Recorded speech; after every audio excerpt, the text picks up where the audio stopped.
Greetings, Mech Warriors. Hello, ladies and gentlemen. This is TTB speaking, and welcome to German Mechgineering Wacky Wednesday edition. And today, guys, we're playing one of the builds that keep getting requested over and over again, and that is a Light Gauss build. And I have chosen to do the Light Gauss on the Fafnir, as you can see. So this is going to be a quad Light Gauss Fafnir. Word of advice or word of caution from the get-go, so you guys get this into your heads. This is not an overly serious build. This is a fun build. If you see people performing very well with it, that might be because those are very experienced players that would perform with any other build as well. So, if you play this build, keep it in mind, this is a fun build. There are way more effective builds out there that can do the job that this thing does a lot better. Alright, now that that's out of the way, and yes, I felt I had to make that disclaimer, let's go ahead and have a look at the build here. And the build is going to be a Light Engine 300 as the basis. The CT is just getting engulfed with the Guardian ECM, there's no space in here for anything else. Then we put 4 Light Gauss rifles here in our Fafnir 5, and then we just fill the rest up with Light Gauss ammo. And since we don't have that much space available, I'm actually forced to put a little bit of the ammo into the arms, which is not a problem though, guys, because when you're shielding with this mech, this part here is the arm, so only if you're shielding fully to the side you have any chance of getting your arm hit. It's mostly going to be your CT and your side torsos that get hit, because those are the biggest and juiciest targets on the Fafnir. So, that being said, this is reasonably safe. Our Light Gauss rifles do a grand total of 8 damage per shot, so 16 damage per side, which means that a full volley will do 32 damage, and you have to stagger them because you can only charge up 2 Gauss rifles at the same time, so you always shoot left side, or right side, left side, right side, left side, and this is how you will play the match. Charge up, let go, charge up, let go, and that's all you do for the match. Now, the good thing about this build is that it has no issues with heat whatsoever. It has a good range of about 900 meters with skill tree and a maximum range of about, I would say around 1800 almost. And the projectile speed is fairly fast, 2000 plus with a little bit of speed, 2300, compared to the AC2, for example, that has a projectile speed of, hello game, there we go, 1800, so a little bit slower. And the range is also a little bit less. So, that being said though, guys, what this thing severely lacks is the ability to do quick damage to a target. You will always have the same amount of damage over time, even if you space it out completely in a perfect way. There is a certain limit of what kind of damage you can do over time, and that will limit the amount of damage that you can do to a given target. And of course, it always requires you to hit the same component on that target always. You can't just get to a giant volley onto somebody's side torso and obliterate it, or open it up with one salvo. No. You gotta keep hitting that part of the mech. And with the way that the Light Gauss is working, as opposed to, let's say, an AC2 where you just hold down the fire button, it can be quite challenging. So, I think I've said enough now to discourage people from trying this build. Maybe you should just watch the video, guys, and see for yourselves, is that something that you want to try out. And if you try it out, okay, you know what? Do it. You have my blessing. This is a game. It's meant to be fun. Just saying, if you do it, you better know what you're doing, or else you're gonna get stomped. Okay, I did decide not to go with stealth here. I've seen these mechs run around with stealth all the time. Guys, if you put stealth in here, you're basically carrying no ammo or no armor, and speed is not going to be on the table. You're gonna be like 40 kph or whatever, or even lower than that, 35 kph, I don't know. It's completely ridiculous. Don't do it. You're just a sitting duck. At that point, you're fully in the meme build and joke build territory. Don't do that. Okay, speaking about the skill tree, let's have a look at that. And I didn't invest insane amounts of time on this. I just put skills in points that I think we needed. Number 1, velocity. So we have the fastest potential time traveling for our projectiles, range, cooldown, as well as Gauss charge 1 and 2, and magazine capacity 1 and 2.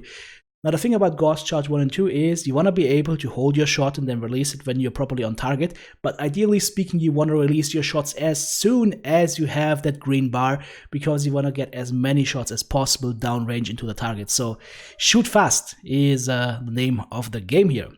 Then we go into the survival tree. We take full armor hardening, so that's why I'm going left side and right side as well, to get those 2 remaining armor hardening nodes and get a little bit of skeletal density and reinforced casing on the way while doing so. Nothing in mobility, we don't have jump jets, nothing in operations, full sensors tree. ECM mech, that means ECM 1 and 2 enhanced systems is mandatory. Seismic sensor 1 and 2, because it's really nice to see when targets are sneaking up on you. And with a build like that, where you're just standing around in the open, trading with enemies, sniping at range mostly, people will notice you at some point and they will start coming for you. So having the seismic helps you to turn around before that little piranha starts nibbling on your buttocks. And advanced zoom, highly recommended. You want to make sure that you get accurate shots into your target, and unless you are really good at trading long range or you plan to only engage at 500 meters or whatnot, I'd recommend to have advanced zoom. It just helps getting those shots into the targets, just for example as with the ultraviolet direwolf with the AC2 build.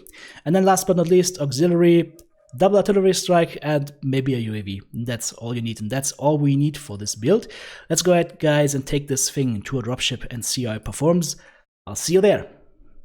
Alright guys, here we are in our Light Gauss Fafnir, walking towards the Fox 7, Fox 6 area on Grim Plexus, and I'm starting to turn myself into an Overwatch position mech, and there's our first customer, 1600 meters out. We won't be doing much damage, but we will be very annoying here with our Light Gauss and the rain that is beginning to rain onto the enemy. Oh, enemy Bloodasp coming in, and we do some damage to him as well.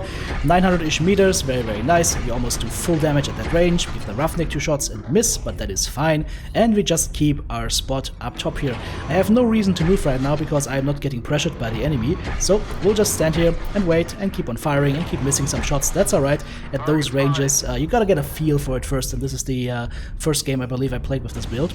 We are reasonably safe here. We have our ECM bubble, which means we can't easily be targeted, and of course we can shoot the enemy with impunity with our Light Gauss rifles here, and if they continue to ignore me, I will be one very happy camper, and I'm just gonna keep on raining those shots onto the enemy. Even took away an arm from that poor unsuspecting Warhammer. And again guys, this is why we have advanced zoom. Just get a little bit more accuracy in there and start shooting the enemy. And if you want to, just aim for cockpits, guys. Even if you don't hit the cockpit perfectly, it will annoy people and it will make them think twice before doing something else. Oop, that Warhammer, that's friendly Hellbringer apparently overheated. That's alright, we just take away his arm and his side torso as well. Beautiful. Now the enemy Annihilator is pushing forward. He is mean, he is green, and he is pushing into my buddies. Lots of assaults there, and he's just gonna eat all that damage and all those juicy lerms, and all the while I'm just standing here and I'm shooting as fast as I can, guys. Like, literally releasing the button as soon as it turns green. We start shooting. I see targets that shoot at my enemies, I start shelling them. This build is about long-range fire support, and that means you need to be constantly shooting. Like right now I'm turning around, wondering should I go for the Arctic Wolf. I see two teammates there and I go like, no, you know what? These guys have got it. Yeah, they can deal with the Arctic Wolf. I need to start looking forward and I need to engage targets that go onto my teammates because I have the range and the means to do so. Now let's see, can we see another target here? That's probably the Hellbringer around the corner here, or potentially the Bloodasp. I don't know if any targets are in Gulf 8, but we just lost somebody in the Gulf 8, Fox 8 area. And there's enemy Roughneck pushing in, and of course we go ahead. Since we are in his back and he didn't bother to check, we just keep on firing here with our Light Gauss rifles into the back, going for the ass and ripping said ass apart with Light Gauss rifles, because Light Gauss rifles is a better way to die because they have less calories. Also, hello, Mr. Piranha. Yeah. Not a good idea to walk into somebody with Gauss rifles that can actually aim, because he'll kill you. Alright, let's go ahead and start whacking onto that bushwhacker. That joke never gets old, and again, we just keep the fire going. This is such an annoying build, guys, because the shots don't hurt that much, but it just constant impacts onto your cockpit, and they sound different than normal AC shells. They sound menacing. Whoop, there we go, last target down, 12 kills over 3, final score. Well, the enemy team just let me sit up there and let me rain down my Light Gauss rifle projectiles, so that is what I did. Hey, if they let me, I'll do it. 3 killing blows, 5 assists, 2k most damage dealt, 728 damage done, and 11 components taken out. And guys, if you enjoy German Mechgineering, Wacky Wednesdays, then let me know in the description below and check out my Patreon page. Consider becoming an active supporter and a member of Team TTB. Alright, jumping into the next game here, guys, and we are on Rubelite Oasis, and this is going to be an example of what I mentioned in the intro.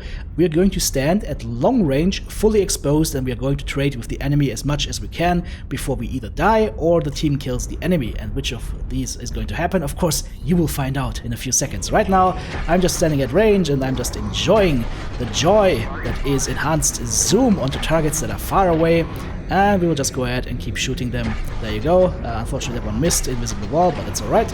We go in on the enemy awesome, and then we go in onto the enemy. What do we have here? An archer. Oh yeah, Black Lantern, it's all alright. We just keep firing. Oop, yeah, that's a good juicy target. It's a Kodiak. He can't do much damage to me at this range, but I can do almost full damage to him. Then we get Dakar by a Dakar.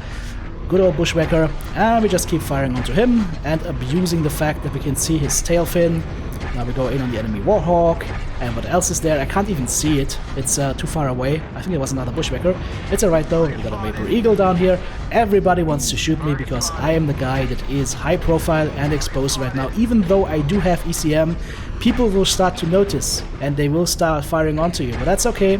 We are far away. We're not getting lurmed, so we can keep the fire going. With a build like this, guys, and I cannot stress this enough, it is so important to keep firing constantly. Because if you're not shooting constantly, you're not making use of the fact that your mech basically produces 0 heat. Okay, now for some reason these enemies have a leg fetish. My left leg is almost gnawed off right now, the rest of the mech is still pretty fresh. So let's go ahead and keep on shelling onto the enemy Kodiak. I might have to do something with bullet drop. Either these guys are amazing shots or they just are incapable of properly aiming, and all their shots that are aimed at my torso actually hit the legs. But yeah, it's a weird thing that's currently going on. But yeah, we've almost been legged. I need to switch my position a little bit maybe, or at least just get out of the fight for a few seconds and then rinse and repeat. Now, as you can see, my team has so far done one thing for the most part, and that is rotate into a place where the enemy team is not. That is something that a lot of teams like to do. It's a very stupid thing, and it's very inefficient because you're not fighting the enemy, you're just running away from him, but it's something that a lot of players like to do, and it's something that I like to bring up time and time again. Now, my problem is, of course, as I said, guys, if you choose to hold a position, if your teammates are doing a stupid rotation, you will be left alone, you will be left to fend for yourself. But that's alright, we're still a Fafnir, and if these guys are a little bit stupid, they won't see my legs and they will start shooting my torso. Okay, apparently they see my legs and my legs are gone.